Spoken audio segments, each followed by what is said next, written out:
네, 오늘은 장애물 달리기라는 제목으로 함께 말씀을 나누려고 합니다. 달리기 왕년에 한 달리기들 하셨죠? 네, 딱 보면은 다들 잘 달리셨을 것 같아요. 네, 근데 달리기 경주 가운데 장애물 달리기가 있습니다. 말 그대로 장애물을 뛰어넘는 달리기입니다.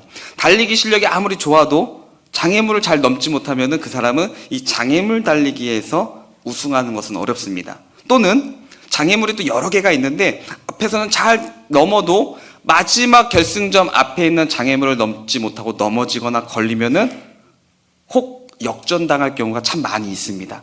그래서 처음부터 끝까지 그 장애물을 잘 넘고 달려야 우승할 수 있고 또 완주할 수가 있습니다. 근데 우리 신앙생활도 이 장애물 달리기와 비슷한 것 같습니다. 그냥 100m 달리기 하거나 오래 달리기보다는 장애물 달리기가 우리 신앙생활하고 가장 비슷하지 않을까 생각을 합니다. 우리가 신앙의 경주, 믿음의 경주라고도 표현하는데 열심히 달리고 있습니다. 신앙을 달리는데 장애물이 나오잖아요. 우리를 힘들게 하고 어렵게 하는 장애물이 나옵니다. 근데 그 장애물 때문에 어떤 분들은 돌아가기도 하고 주저앉기도 하고 거기서 엉엉 울기도 하고 어떤 분은 잘 뛰어넘기도 합니다. 그래서 오늘 함께 이 말씀을 통해서 우리 신앙 가운데 하나님의 말씀으로 힘을 얻고 우리 앞에 있는 많은 장애물들을 잘 견디고 이기는 우리 모두가 되시기를 바라겠습니다. 우리 신앙생활이 어떤 분들마다 사람마다 신앙의 연륜이 다 다르잖아요. 어떤 분은 몇 대, 2대, 3대, 4대, 5대 때 신앙의 가정이 있기도 하고 또는 내가 1대가 되는 가정도 있기도 합니다. 그러나 그 각각의 가정이 다 다르고 또는 태어날 때부터 신앙생활을 하신 분도 계시고 어려서부터 다니신 분도 있고 청년 때 다니신 분이 있고 결혼한 다음에 믿으신 분도 있을 것입니다. 이처럼 우리의 신앙은 다 다른데 그 믿음은 언제 믿었느냐라기보다는 마지막까지 그 믿음을 지켰느냐 이것이 참 중요한 것 같습니다. 그래서 예수님을 내가 언제 믿었다라는 것도 중요하지만 마지막까지 주님 부르시는 그날까지 이 믿음의 경주를 우리가 잘 달려야 할 줄로 믿습니다. 그래서 예수님께서도 말씀하셨잖아요. 입으로 주여 주여만 하지 말라라고 하셨습니다. 우리는 끝까지 이 믿음의 경주를 잘 넘고 승리해야 될 줄로 믿습니다. 오늘 성경은 예수님께서 여리고라는 도시에 이제 이르렀을 때 일어난 일들을 보여주고 있습니다. 우리가 너무 잘 아는 이야기죠. 근데 이 여리고가 어떤 곳이냐면요. 향유를 만들어서 주 상품이 향유입니다. 그러니까 향수예요. 그래서 향수를 수출하는 주 수출품이 향수입니다. 그러면은 이 여리고는 잘 살까요? 못 살까요? 다른 도시보다는 그래도 잘 살 수 있는 도시죠. 비싼 상품을 판매하는 그런 지역이니까요. 그런 이 부유한 도시에서 또 비싸게 세금을 매기고 세금을 걷어들이는 사람이 있었습니다. 누굴까요? 네, 오늘 말씀에 나오는 삭개오라는 세리장 삭개오가 나오고 있습니다. 근데 이 삭개오라는 이름은요 히브리어로 순전한 의로운이라는 이름을 가지고 있습니다. 그래서 히브리인 사람, 유대인이라는 것입니다. 근데 혈통적으로는 이미 유대인 아브라함의 자손입니다. 그런데 그 사람은 세리예요. 로마로부터 황제로부터 세움받은 세리장입니다. 그래서 유대인이면서도 세리장으로서 부유한 사람입니다. 그래서 세금의 가격을 아까 향유를 만든다고 했는데 그 향유에 비싼 향유에다가 세금을 매기면 그 세금만큼 이제 걷어들이고 로마에 약속한 세금을 보내면 남은 액수는 다 이제 삭개오 주머니에 들어가는 겁니다. 그러니 얼마나 좋습니까? 내가 원하는 가격을 매기고 그것을 걷어들이면은 그만큼 내가 부자가 되는 거니까요. 이처럼 삭개오는 부자였습니다. 부자가 될 수밖에 없는 거예요. 그러니까 세리로서 일하고 또 거기에서 세리장으로 있다면은 더구나 부자가 안 되려고 해도 안 될 수 없는 사람이었습니다. 그런데 이런 세리장이었지만 또 유대인이었지만 삭개오는 예수님을 알지 못했고 또 아무런 관계가 없는 사람이었습니다. 그런데 이런 삭개오에게 어느 날 예수님이 여리고에 오셨다라는 소식을 듣고는 그동안 예수님의 소식을 많이 듣긴 했는데 그 소식들마다 들렀을 때 막 궁금했을 것 같아요. 막 놀라운 이야기들이, 놀라운 사건들이 있으니까요. 그러니 그런 예수님이 여리고에 왔다는 소식을 들으니 너무나 궁금했던 것 같아요. 어떤 사람일까? 어떻게 생긴 사람인가? 도대체 어떤 사람이길래 그런 일들을 하는 거야? 너무나 궁금했던 것 같아요. 그래서 예수님을 한번 그냥 보기를 원했습니다. 그런데 삭개오는 예수님을 쉽사리 만날 수 없었죠. 두 가지 장애물이 있었습니다. 첫 번째 장애물은 뭘까요? 네, 키가 작은 거죠. 네, 저하고는 상관없는 것 같습니다. 네, 키가 작아요. 네, 그리고 두 번째는요, 예수님을 따르는 사람들이 너무 많은 거예요. 그거 비집고 갈래도 갈 수가 없습니다. 키가 작은 데다가 뒤꿈치를 들어도 안 보이고, 네, 막 어떻게든 비집고 갈래도 안 보이고, 이런 장애물이 있어서 예수님을 보고 싶어 했지만 볼 수가 없었습니다. 자, 그러면은 뭐 예수님 믿는 것도 아니었어요. 그러니 이렇게까지 내가 뭐 봐야 돼? 하면서 돌아갈 수도 있잖아요. 자, 그럼에도 불구하고 삭개오는 그런 장애물을 어떡합니까? 극복합니다. 그리고 마침내 예수 그리스도를 만나서 큰 복을 받게 되어지죠. 자, 그렇다면 오늘 우리가 이와 같은 삭개오에게 우리가 배울 수 있는 것은 무엇일까라는 것인데요. 오늘 함께 말씀을 통해 살펴보겠습니다. 먼저 삭개오는 오늘 이 시대에도 많은 사람들이 좋아하는 게 뭡니까? 돈이죠. 그리고 권력입니다. 돈과 권력. 근데 이 삭개오가 이 두 가지를 다 가지고 있습니다. 세리장이에요. 그냥 세리가 아니라 세리장입니다. 그러니 돈과 권력을 다 쥐고 있는 사람이 삭개오였습니다. 이런 부자가 가난한 목수 출신인 예수님을 만나는 거, 너무 궁금하니까 보고 싶어 할 수는 있겠죠. 그런데 이런 문제가 있다면 안 본다고 해서 큰 문제가 있겠습니까? 고민할 이유가 하나도 없을 겁니다. 보면 좋고 궁금했던 문제가 해결되어지니까 그냥 마음이 편한 것뿐이지 살아가는데 아무 문제가 없습니다. 더욱이 장애물까지 가로막혀 있다면 아무 미련 없이 훌 털어버리고 돌아가는 것이 정상일 겁니다. 그런데 삭개오가 그렇게 하지 않았다는 것이죠. 장애물 앞에서 좌절하거나 물러서는 것이 아니었습니다. 그 장애물을 뛰어넘어 또 다른 길을 찾기 시작했죠. 오늘 본문 4절에 보시면은요, 이렇게 말씀합니다. 앞으로 달려가서 보기 위하여 돌 무화과 나무에 올라가니 이는 예수께서 그리로 지나가시게 되밀어라 라고 말씀합니다. 여기서 달려간다라는 것은요, 앞질러 간다라는 겁니다. 그러니 속도를 어느 정도 내야 되겠습니까? 더 빨리 내야 되겠죠. 그래서 속도를 냅니다. 근데 저와 달리 삭개오는 키가 어떻다고요? 작아요. 보세요. 키가 작은 사람이 또 고급 옷을 입고 있어요. 고급 옷을 입고 고급 신발을 신고 있는 그 사람이 아주 막 뛰어가요. 급하게 뛰어가는 모습을 한번 상상해 보십시오. 네? 그냥 뛰어가는 게 아니라 저 사람들보다 앞서서 가야 됩니다. 그러니 얼마나 속도를 내겠습니까? 그렇게 열심히 달려가는 이유가 뭡니까? 오직 하나예요. 예수님을 보겠다는 겁니다. 예수님을 앞에 딱 마주치겠다는 게 아니야. 그냥 보겠다는 거예요. 단 한 번 보기 위해서 그렇게 열심히 뛰어갑니다. 예나 지금이나 힘 있는 사람들이 제일 두려워하는 것이 뭘까요?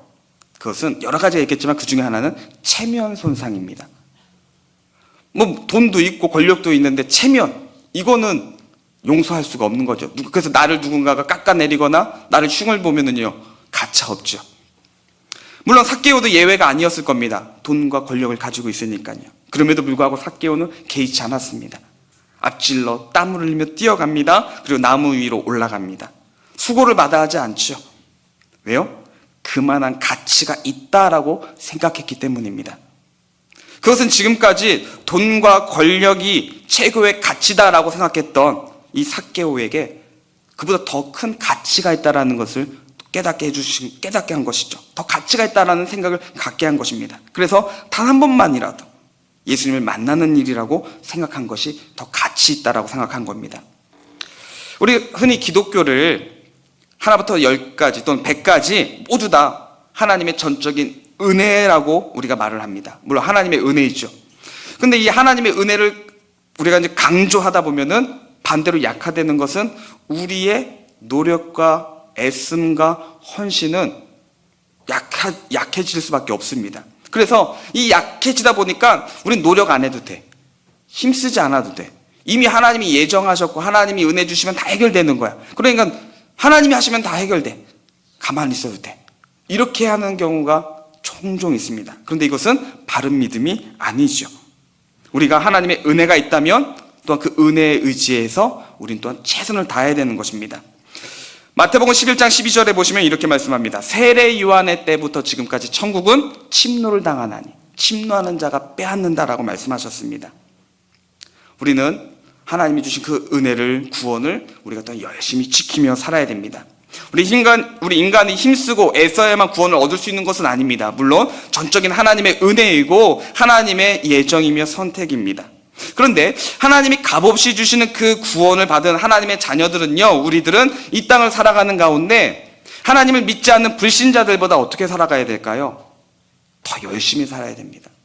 난 구원 받았으니까 이 세상에 아무나 낙이 없어. 나 아무나 이제 소망도 없어. 왜? 나는 이미 구원 받았으니까 난 괜찮아 하면서 대충 살아가는 것이 아니라 구원받은 자답게 더 열심히 최선을 땀 흘리며 살아가야 한다는 것입니다. 이것이 참된 기독교, 하나님의 은혜를 믿는 사람의 모습인 것이죠. 왜냐하면 하나님은 우리에게 자유의지를 주셨습니다. 그리고 성경 여러 곳곳에 힘쓰고 애써야 할 것을 말씀합니다.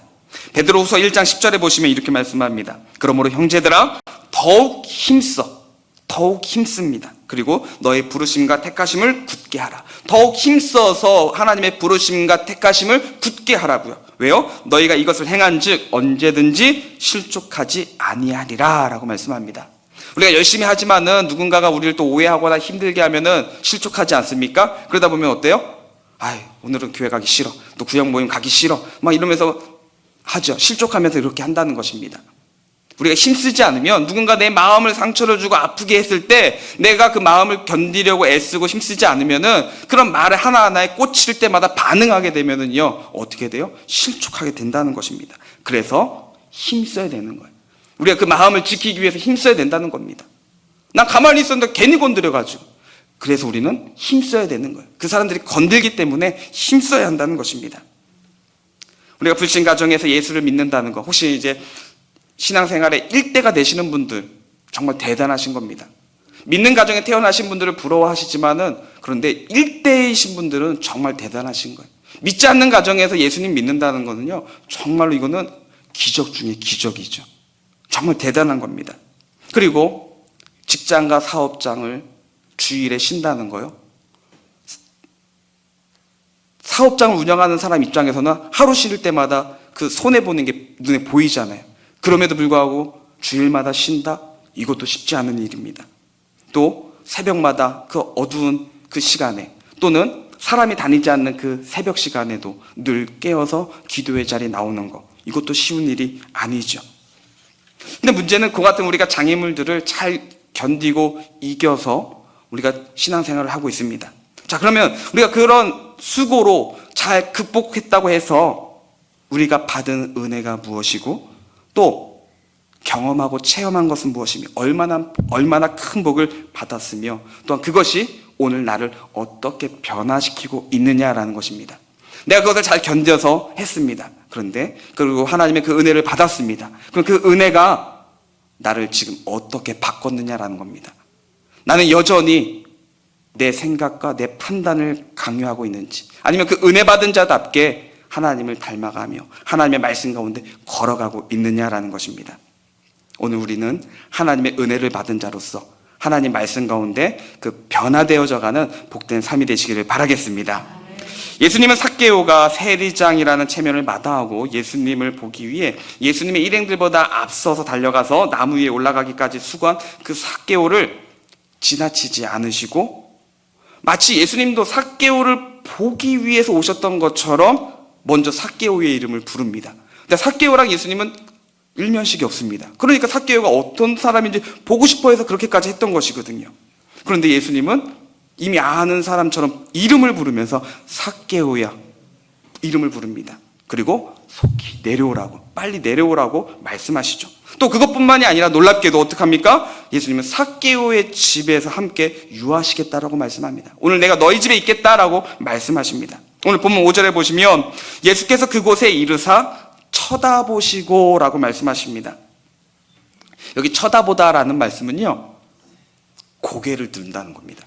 그러니까 지금 이렇게 가다가 그냥 내 눈높이에 맞아서 그냥 보인 게 아니라 거기서 예수님이 일부러 삭개오, 나무 위에 있는 삭개오를 고개를 들어서 보셨다라는 겁니다.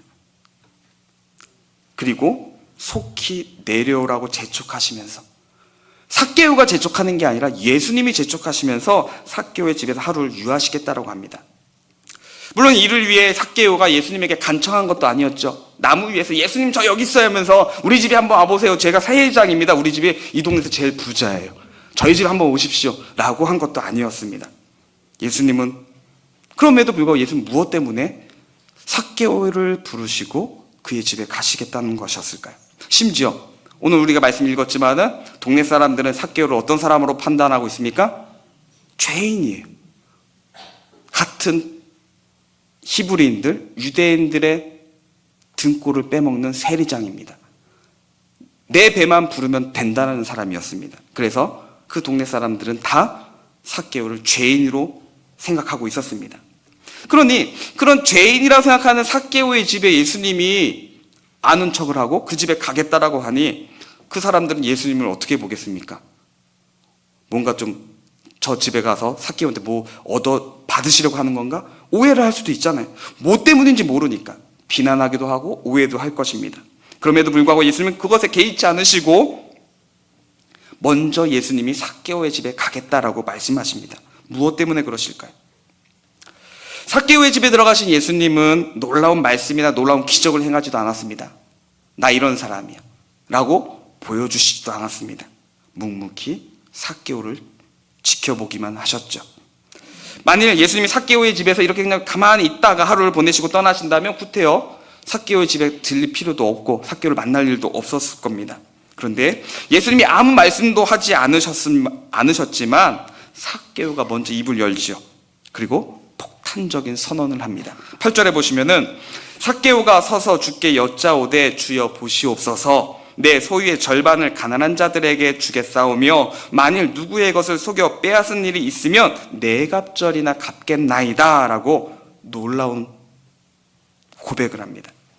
여기 내 소유라는 말은요, 내 전재산이라는 겁니다. 내 전재산의 반을 가난한 자들에게 주겠다고 지금 예수님 앞에서 지금 고백합니다. 자, 근데 우리가 이제 매일 성경 통해서 말씀을 보셔서 아시겠지만 앞에 누가복음 18장 18절에서 보면은 한 부자가 예수님께 찾아와서 어떻게 하면 영생을 얻을 수 있습니까? 라고 질문을 하잖아요. 그리고 예수님이 그 질문에 답을 주셨습니다. 뭐예요? 너의 모든 소유를 팔아서 가난한 자를 도와주고 나를 따르라.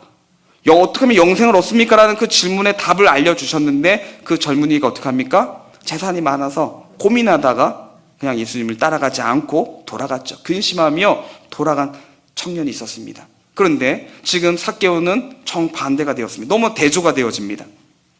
그것만이 아니라 삭개오는 혹 내가 누구의 것을 속여서 빼앗은 일이 있으면 네 갑절, 네 배로 갚겠습니다라고 합니다.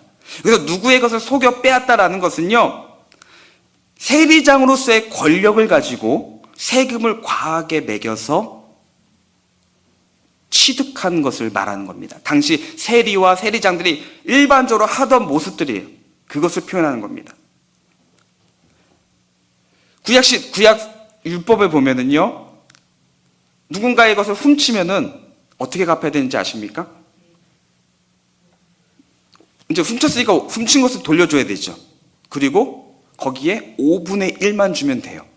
그러니까 훔친 것만큼만 주는 게 아니라 거기다가 이자격으로 5분의 1을 주면 돼요. 그럼 내가 지금 다른 사람을 내가 속여서 또는 권력으로 내가 좀 협박식을 해서 또 세금을 과하게 매겨서 그 사람에게 내가 훔친 것처럼 했다면 그만큼 돌려주고 거기에 5분의 1만 주면 그게 율법으로 끝이 납니다. 그런데 뭐라고 하는 거예요? 4배로 주겠대요. 근데 더구나 앞에서는 먼저 절반은 가난한 사람을 돕겠대요. 그리고 내가 그동안 한 것에 대해서 갚으려면은요, 내가 빼앗은 것만큼에다가 5분의 1을 주는 게 아니라 그것에 4배를 주겠다고 하면은요, 삭개오가 어떻게 될까요? 파산이에요. 정말 알거지 되는 겁니다. 그런데 삭개오가 먼저 지금 그런 고백을 하고 있다는 것이죠. 그런 일이 없기 때문에 그랬을지, 네, 그거는 이제 우리가 성경에 알 수 없지만, 그런데 이런 놀라운 고백을 합니다. 이런 삭개오의 결단을 예수님께서 마치 기다렸다는 듯이 놀라운 또 선포를 해주시죠. 오늘 말씀 가운데 9절에 보시면 이렇게 말씀합니다. 예수께서 이르시되 오늘 구원이 이 집에 이르렀으니 이 사람도 아브라함의 자손임이로다 라고 말씀하십니다. 여기서 구원은 지금까지 삭개오가 가지고 있던 돈이나 권력으로 얻을 수 있는 것이 아니었습니다. 또는 빼앗을 수 있는 것도 아니었습니다. 그리고 구원이 이르렀다라는 말은요, 지금까지 삭개오도 혈통적으로는 히브리인 사람이에요. 사람들이 그냥 세금을 많이 매기니까 저 사람만 부자가 되니까 배가 아파서 죄인이다라고 말하지만 그 사람도 혈통적으로는 정통 유대인입니다. 그런데 구원이 이르렀다라는 말씀은요, 지금까지 구원받지 못한 삭개오였다라는 것입니다. 그리고 그 구원이 이제 일어났다라는 것을 말씀하죠. 그 결과 그와 같은 구원이 삭개오에게만 임한 것도 아닌 삭개오의 집에 이르렀다라고, 삭개오가 아브라함의 자손이라고, 그 가정이 하나님의 자손이라고 선포해 주십니다. 이것은 삭개오가 비록 아브라함의 자손, 유대인이다 할지라도, 이미 하나님의 아브라함의 자손이라 할지라도 구원받지 못한 명목상의 아브라함의 자손이 이제는 아브라함이 믿음으로 의롭다함을 받은 것처럼, 믿음의 조상이 된 것처럼 믿음이 전혀 없었던 이 삭개오가 예수님의 초청을 받고 예수님을 영접함으로 아브라함과 같은 믿음의 사람이 되어서 오늘 구원받은 우리와 같이 되었다는 것을 의미합니다.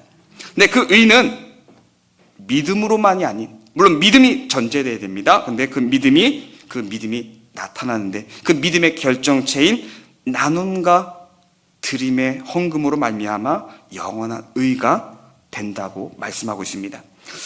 고린도후서 9장 9절에 보시면 이렇게 말씀합니다. 기록된 바 그가 흩어 가난한 자들에게 주었으니 그의 의가 영원토록 있느니라 함과 같으니라 라고 말씀합니다. 그리고 시편 112편 9절에도 보시면 이렇게 말씀합니다. 그가 재물을 흩어 빈궁한 자들에게 주었으니 그의 의가 영구히 있고 그의 뿔이 영광 중에 들리리로다 라고 말씀합니다. 이 말씀은 우리가 재물을 나눠주고 다른 사람 도와주면 구원받는다는 말씀이 아닙니다. 구원받은 자가 예수를 믿는 사람이 그 믿음이 어떻게 드러나는지를 보여준다는 것입니다. 삭개오는 예수님을 만나기 전에는, 아니 예수님을 영접하기 전에는요, 오로지 무엇이 인생에 제일 중요했습니까? 돈이었죠. 권력이었습니다. 돈을 벌기 위해서라면은 불법을 자행하고 힘이 없는 사람들을 억울하게 하는 일만 하며 살아온 죄인이었습니다. 그가 어떻게 살아왔는지 우리는 알 수 없다고 했지만 마을 사람들이 삭개오를 가리켜서 죄인이라고 표현하는 것을 보면은 그가 어떻게 살았는지는 유추할 수 있을 것입니다. 그럼에도 불구하고 마치 그것이 축복인 것처럼 착각하며 살아왔던 삭개오. 하지만 빛 대신 예수님을 영접한 후에는요, 그 모든 것이 이제 예수님을 통해서 그것이 죄라는 것을 깨닫게 되어졌을 때 다시는 그런 죄를 범하지 않겠노라고 다짐하는 정도, 그냥 이제 앞으로 그렇게 안 하겠습니다 이렇게 말하는 정도가 아니라 그 지난날의 죄를 4배나 더하여 속죄하겠다라고 지금 자원합니다. 이건 믿음이 아니고서는 할 수 없는 아름다운 결단이죠. 누군가가 그렇게 본을 보여준 적도 없습니다. 그럼에도 불구하고 그의 믿음이 그런 결단을 하게 했다는 것입니다. 예수님께서도 부자가 천국에 들어가는 것은 얼마나 어려운지 낙타가 바늘길을 통과하는 것보다 더 어렵다라고 말씀하셨습니다. 그만큼 잘못된 물질 생활은요, 이것을 청산하는 것은 정말로 어려운 거죠. 오늘 우리도 신앙생활하는 가운데 물질 때문에 장애물이 되는 경우가 참 많이 있습니다. 아니 물질이 아니더라도 다른 것 때문에, 물질은 내가 헌금도 얼마든지 할 수 있고 내가 다른 사람 구제하는 것도 할 수 있는데 나 무시하는 건 도저히 또 안 돼 하는 분도 있을 수 있잖아요. 그러니까 우리에게는 그런 장애물들이 다 있다는 겁니다. 내 인생에 이것만큼은 용서가 안 되고 이것만큼은 내가 타협할 수 없는 장애물이 있습니다. 그런 것을 청산하는 것이 너무나 어렵다는 것이죠. 그런 세리장이며 부자였던 삭개오는 그러나 예수님을 만남으로 이 바늘길을 믿음으로 단번에 통과하였기 때문에 예수님께서는 기탄 없이 오늘 구원이 이 집에 이르렀고 이 사람도 아브라함의 자손이라고 놀라운 축복을 선언을 해 주십니다. 하나님께서 오늘 우리에게도 동일한 모습을 원하시고 오늘 우리의 그 모습을 통해서 오늘도 성경은 또 하나님께서는 오늘 우리에게도 동일하게 선포해 주실 줄로 믿습니다. 돈이 많은 부자일수록요, 극복하기 어려운 것이 뭘까요? 돈입니다. 돈이 많을수록 그 돈을 극복하는 건 더 어렵습니다. 그래서 삭개오의 이름이 히브리인식으로 이름이 지어졌다고 하더라도 육신적으로는 정통 유대인이라 할지라도 영적으로는 여전히 그 죄악 가운데 묶여있던 사람이었습니다. 그러나 예수님을 믿고 그의 삶이 언제 달라지고 또한 그가 고백하며 그가 삶 속에서 정말 내 인생을 묶고 있는 그 물질로부터 참된 자유함을 얻을 때 오늘 우리에게 구원을 선포해 주신다는 겁니다. 그렇다면 삭개오에게 어떻게 그렇게 급격한 변화가 일어났을까요? 예수님 일주일 만난 것도 아닙니다. 한 달 동안 예수님의 말씀을 설교를 들은 것도 아니었어요. 성경을 일독한 것도 아니었습니다.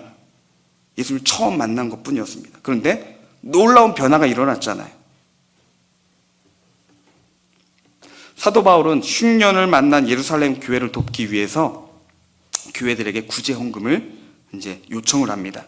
예루살렘 모교회죠.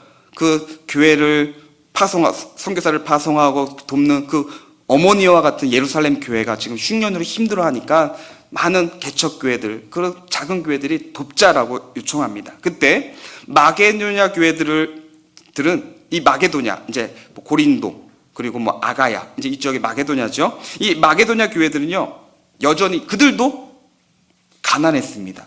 그리고 더구나 신앙을 지킬 때 로마 시대에서 신앙을 지키면은요, 경제적으로도 많이 힘들었습니다. 그럼에도 불구하고 그들은 그 예루살렘이 흉년으로 힘들어한다는 이야기를 듣고 도울 때도요, 기쁘게 또 넘치도록 헌금을 드렸다라고 말씀합니다. 고린도후서 8장 2절인데요. 제가 한번 읽겠습니다. 환난의 많은 시련 가운데서 그들의 넘치는 기쁨과 극심한 가난이 그들의 풍성한 연보를 넘치도록 하게 하였느니라 라고 말씀합니다. 여기 제가 색칠한 걸 보시면은요, 이 마게도냐 교회의 상황이 어떠냐면 많은 시련, 또 넘치는 기쁨, 그리고 극심한 가난, 풍성한 연보, 넘치도록이라는 이 수식어가 이 가난한 마게도냐 교회이지만 그들이 힘을 다해서 기쁨으로, 즐거움으로 자원하며 드리는 모습을 볼 수가 있습니다.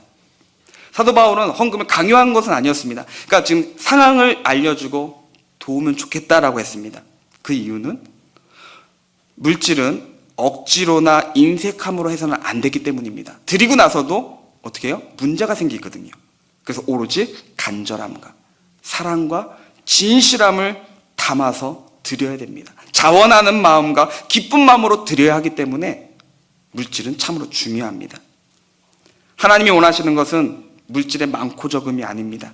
진실된 마음, 참된 믿음을 증명하는, 내가 정말 하나님을 사랑하는 마음에 간절한 마음, 기쁨으로 드리는 그 마음, 그것을 하나님 아벨의 제물처럼 기쁘게 받으실 줄로 믿습니다. 그리고 우리 하나님이 이렇게 예물을 드린 사람에게 모든 것이 넉넉하게 부자가 되게 하시는 것이 또 아닙니다. 아니, 그렇게 했으면 부자가 되게 해주셔야죠. 이렇게 하면 헌금 또 많이 할 텐데요. 근데 그것이 아닙니다.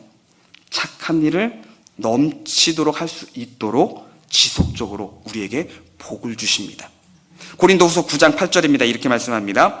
하나님이 능히 모든 은혜를 너희에게 넘치게 하시나니 이는 너희로 모든 일에 항상 모든 것이 넉넉하여 모든 착한 일을 넘치게 하게 하려 하심이라 라고 말씀합니다. 넘치게라는 말이 계속 나오죠. 이 넘치는 것은 뭡니까? 말 그대로 과도하게 많은 겁니다. 초과하는 겁니다. 또 풍성한 것이죠. 근데 이것을 너 하면은 내가 그때 가서 해줄게, 그때 가봐야 알 수 있다라는 것이 아닙니다. 그렇게 하면 그때마다 넘치게 하시겠다는 확고한 하나님의 약속의 말씀입니다. 예나 지금이나 많은 사람들이 성경을 읽고 기도도 열심히 하고 예배도 열심히 드리고 봉사도 열심히 합니다. 하지만 많은 사람들이 마지막 장애물인 자원함으로 기쁜 마음으로 드리는 이 물질 때문에 그 마지막 장애물에서 넘어지는 경우가 많이 있습니다. 이 모습을 보시는 주님은 어떤 마음이실까? 이런 마음도 한번 생각해 보게 되어집니다. 아까도 말씀드렸듯이 어떤 분은 물질이 마지막 장애물일 수도 있고요. 어떤 분은 내 자존심일 수도 있고, 내 가정일 수도 있고, 내 명예일 수도 있고, 내 가정, 내 자녀일 수도 있고, 남편, 아내가 될 수도 있을 것입니다. 근데 이것 또한도 우리 그리스도인들이 성도라면 반드시 극복해야 될 장애물이라는 사실을 기억하시기를 바랍니다. 이 헌금을 이제 오늘날 또 어떤 사람들이 또 희한하게 이야기해요. 합리적인 신학적인 논리를 가지고 11조를 그거 안 해도 돼 하면서 부인하거나 헌금을 과소평가하게 합니다. 그 성도들로 하여금 하나님께 받은 그 귀한 물질과 재물을 선한 일에 쓰지 않도록 오히려 즐기는데, 물론 우리가 하나님 안에서 즐기면 좋죠. 근데 죄악 가운데 즐기는데 허비하도록 하는 사탄의 유혹이 오늘날 자꾸만 만들어지고 있습니다. 유튜브를 통해서도 막 그런 이야기를 하는 사람들이 종종 있습니다. 삭개오만이 아니라 오늘 우리들도 지난날에는 이 삭개오처럼 물질에 최고의 가치를 두고 목적을 두는 삶을 살아오기도 했었을 것입니다. 그런 우리가 예수님을 믿을 때 또 이런 이야기들도 들으셨을 겁니다. 예수를 믿고 교회 나오면 믿은 생활을 하면 우리가 구원을 받고 예수님이 또 우리를 지켜주시고, 예수님을 잘 믿으면 복을 많이 받을 거예요. 아픈 분도 병이 고침받고 잘 될 겁니다 라고 이야기들을 많이 들어왔을 겁니다. 그런데 그렇게 해서 신앙생활을 했는데 어때요? 정말 그렇게 되셨습니까? 하면 할수록 신앙생활이 쉬우십니까? 성경 계속 읽으라고 하고 새벽 기도도 나오라고 하고 예배도 주일 예배만 있는 줄 알았더니 문 예배가 이렇게 많아요. 네? 신앙생활을 하면 할수록 막 더 많아지고 힘들고 더 복잡해집니다. 결코 쉬운 일이 아니라는 것을 알게 돼요. 근데 희한한 거는요, 그러면 나 속았네 하고 안 나올 텐데 어때요? 그럼에도 불구하고 순종하고 드리고 있다는 겁니다. 이게 참 신기하죠. 왜요? 이것이 참 진리고 사실이라는 것을 깨달으니까 믿고 따라가게 되어지는 것입니다. 그래서 신앙생활을 하면 할수록 더 많고 복잡하고 힘들고 어렵고 막 그렇지만 결코 쉬운 일이 아니지만, 마지막 이 삭개오가 했던 것처럼 그가 힘을 다해서 체면을 다른 사람들 다 보는 사람들 앞에서 뛰어가는 그 체면을 다 불구하고 그 나무 위에 올라가서 힘쓰는 것처럼 오늘 우리 또한도 때로는 열심을 내서 봉사도 하고 기도도 하고 주어진 직분에 충성을 다한 때도 있으셨을 겁니다. 그러면 그 신앙이 오늘 우리에게 끝일까요? 그 신앙이 그 나무 위에 올라간 것으로 끝이냐라는 것입니다. 아니에요. 그것이 아니라 예수님을 만나고 변화된 삶으로 나아가야 됩니다. 그렇지 않으면요, 우리는 더 이상 그 나무 위에서 여전히 예수님을 바라보고 있을 겁니다. 그래서 믿음이 더 이상 자라지 않고요, 아무리 기도를 해도요 응답하지 않는 것처럼 느껴지고, 남들은 말씀을 들을 때마다 너무 꿀성 위에다 달달하고 말하는데 나는 언젠가부터 말씀이 졸리기만 하고 막 은혜가 되지 않고요, 심지어는 무미건조하게까지 들립니다. 예전에 그 말씀만 들어도 눈물을 흘렸는데 지금은 여전히 그 나무 위에서 그때 예수님만을 기다리고 있다는 것이죠. 그렇게 감격하고 감사했던 하나님의 사랑이나 예수님의 그 십자가에 대한 은혜에 대한 설교를 들어도 아무런 감동과 감격이 없습니다. 영적으로 냉랭한 상태가 지금 내 모습은 아닌지 우리 모습을 점검해 봤으면 좋겠습니다. 하나님이 나를 예수 믿게 하시고 복 주신 이유가 나로 하여금 영광을 받으시기 위함인데, 이제 내게 남은 시간과 이 물질을 삭개오처럼 하나님이 기뻐하시고 영광 받으시는 일에 선한 삶을 위해 드리는 결단을 기다리고 계시는 줄 믿으시기를 바랍니다. 그래서 오늘 9절의 말씀처럼 오늘 구원이 이 집에 이르렀으니 이 사람도 아브라함의 자손이로다 라고 선포해 주셨던 것처럼 오늘 우리 또한도 그 결단을 하는 우리를 가리켜서 이 사람도 믿음의 자손이라고, 물론 우린 하나님이 예정하셨습니다. 그리고 하나님의 또 그 선언을 듣는 선포가 있는 복된 삶이 되시기를 바랍니다. 그리고 이후로 우리가 모든 착한 일에 또 부족함이 없도록 하나님이 채워주시는 넘치는 복을 받는 우리 수원서북의 모든 성도님들 되시기를 예수님의 이름으로 축복합니다.